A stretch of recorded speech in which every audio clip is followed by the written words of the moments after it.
d'autres, moi aussi.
Chose avec Monsieur Kamel, président Massy Academy. Ouais, on est là aujourd'hui, le dimanche 23. Dis-nous ce qui se passe ici aujourd'hui. Aujourd'hui, c'est un très grand jour. C'est le grand tournoi donc, au niveau du département. Donc, c'est un tournoi futsal pour les U12, donc le Lions Cup U12. On a invité une vingtaine d'équipes réparties sur 2 gymnases donc, de la ville de Massy. Donc, un juste derrière moi, donc, qui est le gymnase de la Poterne, et un autre à Vilaine. Et donc là, on est sur les phases éliminatoires. donc qui se joue cet après-midi sur la Poterne. Et on est heureux d'accueillir effectivement à peu près 200 joueurs qui viennent de région parisienne, mais voire au-delà, Chambly, Troyes, Orléans. Tu as aussi des grandes équipes comme le PSG, Paris FC, Red Star. On a aussi des amis, des voisins comme Versailles, Montrouge, FC Massy.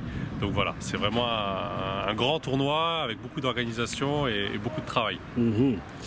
Et cette organisation et ce travail, comment a-t-il été mené en amont? Alors en amont, ça a été déjà de valider les participants, voir un peu quel était le format, est-ce qu'on essayait de faire un maximum d'équipes, est-ce qu'on choisissait nos équipes. Donc en fait on a fait un appel à candidature qui a été lancé il y a déjà quelques mois. Donc il y a pas mal de clubs qui ont répondu présents, on ne pouvait pas tous les prendre, donc on a dû faire des arbitrages à la fois géographiques, en termes de aussi complémentarité par rapport à d'autres clubs qui étaient déjà présents. Donc ça a été la première étape. Puis ensuite la partie logistique pour pouvoir les accueillir convenablement, organiser le déplacement, tout ce qui est autour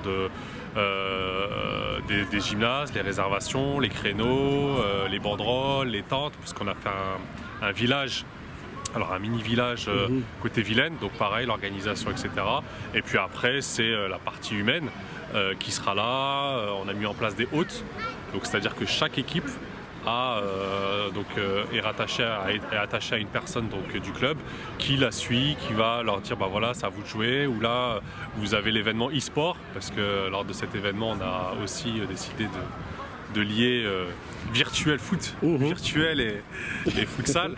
Donc un hôte et puis après la finalisation. Donc là encore hier on était dans l'installation technique, les télés, les manettes, les choses à imprimer, les banderoles à coller, le nettoyage, etc. La dernière fois, lors de notre dernière interview, on évoquait la manière dont Massy Academy s'y prend, notamment dans différents pôles. Des pôles qu'on pourrait qualifier de social, des pôles qu'on pourrait qualifier de sportifs, d'éducatifs. Et là, moi-même, je m'en rends compte que vous organisez un tournoi d'une certaine envergure et pour une équipe qui n'a pas forcément les mêmes moyens que d'autres équipes.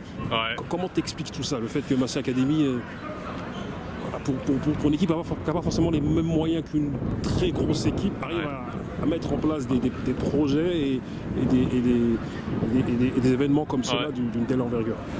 Ça c'est dû à deux choses. Je pense que ça fait partie de notre ADN. C'est-à-dire qu'on a depuis toujours la Massy Academy, ça a été des personnes qui ont su se débrouiller par leurs propres moyens, qui ont fait preuve de beaucoup d'imagination et de créativité. Et c'est ce qui reste aujourd'hui, c'est cette imagination et cette créativité de se dire est-ce qu'on fait ce qu'on peut faire avec le peu de moyens qu'on a, ou est-ce qu'on essaye de faire plus et on essaye d'inventer finalement des moyens d'y parvenir.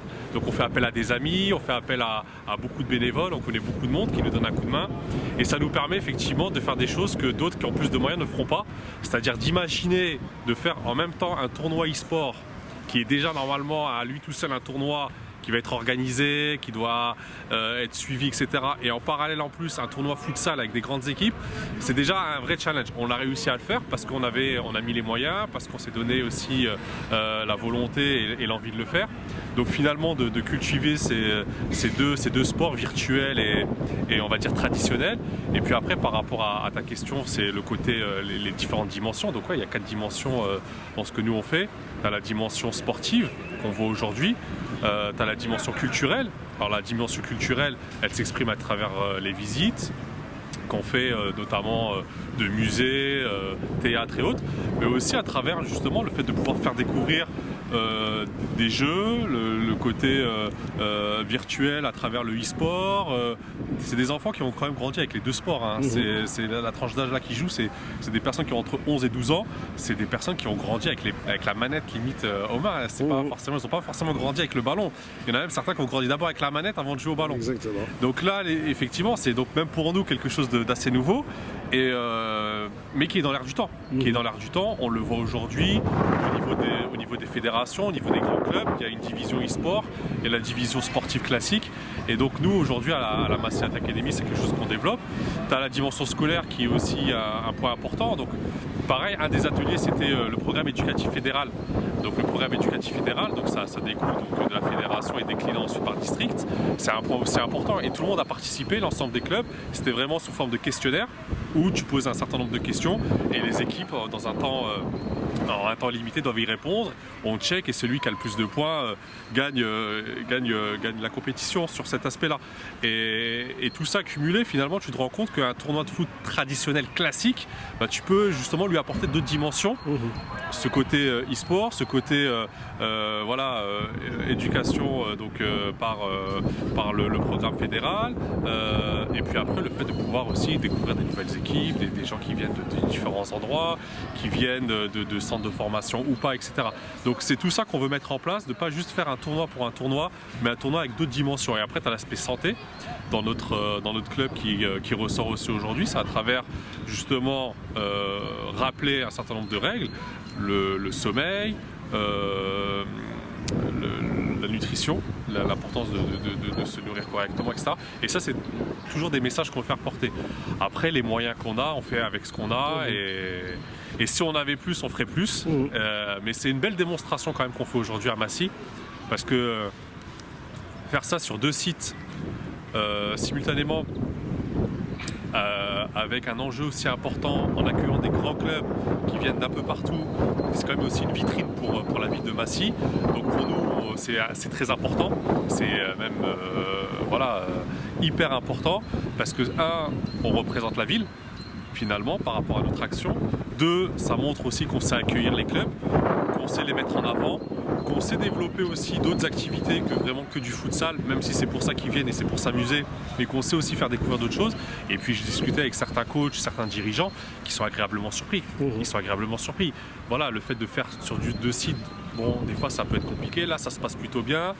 Il y a les autres qui sont là vraiment à chaque minute avec eux, il y a l'organisation qui va bien. Donc ouais, ce que j'aimerais dire, c'est que si on avait plus de moyens, on aurait fait quelque chose d'encore plus grand, ou peut-être mieux organisé. On fera un débrief à la fin avec l'ensemble de l'équipe pour voir ce qui a été, ce qui n'a pas été. Mais ouais, la volonté d'abord, la créativité, l'imagination et le fait de pouvoir se débrouiller avec ce qu'on a. De surcroît, vous êtes aussi précurseur. Ouais. On l'évoquait. Ouais. On est précurseur depuis pas mal d'années sur beaucoup de sujets. On est précurseur sur des choses officielles qui ont été déjà remontées par la fédération, notamment l'éducation par le sport. L'éducation par le sport avec notre agrément classe qui nous a été attribué il y a quelques années. On croit vraiment à l'éducation par le sport parce que pour moi le sport c'est un vecteur de message. Au-delà du fait de savoir dribbler, de savoir faire une passe, le sport c'est aussi un vecteur de valeurs qui peuvent passer aussi par le sport et par le football. Et l'éducation par le sport, c'est la Fédération française de football qui a lancé ça. C'est aussi un moyen de pouvoir récupérer des personnes qui se déscolarisent, qui se marginalisent ou qui ont des soucis par ailleurs. Et le sport, c'est un moyen aussi de pouvoir leur apporter ce support, cette écoute. Et nous, on y croit beaucoup. Et on a été récompensé pour ça par la Fédé, par d'autres organismes. Parce que la Massy Academy, on veut vraiment être précurseur. On veut faire partie des clubs qui mettent en avant les bonnes initiatives parce qu'on y croit. Et parce que on pense qu'on est à même de pouvoir les tester dans notre club. Et puis parce que, comme je le disais, ça fait partie aussi de notre ADN. C'est faire du foot pour du foot, c'est bien. Maintenant, faire du foot dans un objectif de devenir un peu plus citoyen, de devenir, de se projeter dans la vie d'après, de devenir une maman ou un père de famille, de trouver un emploi, de comprendre un peu comment travaille la société. Ça c'est vraiment des messages pour nous qui sont encore plus importants que juste de savoir effectivement taper dans un ballon. Nous on voit les choses à un niveau un peu plus lointain et les retours des parents et des autres clubs. Je parlais du café des parents, c'est un détail mais ça... On en parlait la dernière fois, c'est quelque chose pour eux qui est formidable. On se rend compte que c'est par des petites actions comme ça que les gens évoluent et que on se dit bonjour, on sourit, on demande ce qui a été, ce qui n'a pas été, et puis hop, on se découvre des points d'attachement, etc. Donc ça, c'est vraiment très très important. Sur ces mots et sur cette détermination et sur cette bienveillance, je te remercie. Merci à toi, merci beaucoup.